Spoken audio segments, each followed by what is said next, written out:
যে 22 সাল থেকে এই ডিসেম্বরের 25 পর্যন্ত যারা ডিলিট হয়ে গেছেন বা হবেন এদেরকে রোস্টারমুক্ত করা এটি আমাদের 1 নম্বর দায়িত্ব। আপনারা শুনলে খুশি হবেন, পালকরা যায় না ইতিমধ্যে আমরা আমাদের সবচেয়ে ইনফ্লুয়েন্সিয়াল দুজন জিএমকে কিন্তু আজকেই পাঠিয়েছি। আমাদের এমন কোনো সিদ্ধান্ত এবং এমন কোনো পদক্ষেপ যেন বা কোরিয়ার মার্কেটটাও যেন নষ্ট না হয়ে যায়। এই বিষয়গুলো পুরোটাই যদি আমাদের হাতে থাকতো তাহলে বিষয়টা ছিল খুব সহজ।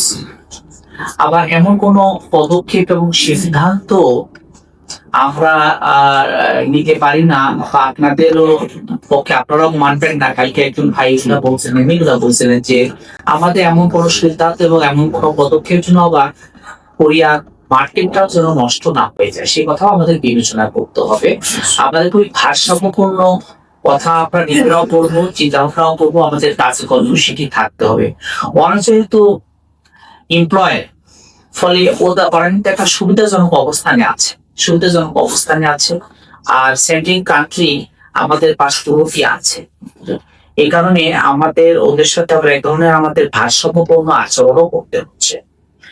এখন আপনাদের যে বিষয়গুলো আছে আমার কাছে ওই 1 নম্বর যে বিষয়টি আছে আপনাদেরকে, যে 22 সাল থেকে এই ডিসেম্বরের 25 পর্যন্ত যারা ডিলিট হয়ে গেছেন বা হবেন এদেরকে রোস্টারমুক্ত করা এটি আমাদের 1 নম্বর দায়িত্ব। যে 22 সাল থেকে এই ডিসেম্বরের 25 পর্যন্ত যারা ডিলিট হয়ে গেছেন বা হবেন এদেরকে রোস্টারমুক্ত করা এটি আমাদের 1 নম্বর দায়িত্ব।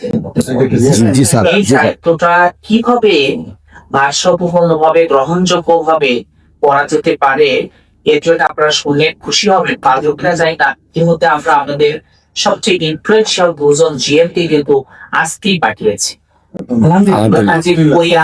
ভদ্রলোক যিনি আছেন এবং আমার দেশীয় যে একজন এন্টারপ্রেনার আছে প্রবাসী, তাদের সাথে সময় দিয়েছে।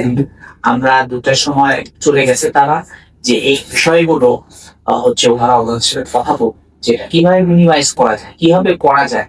কারণ দেশ তো ওরা আমাদের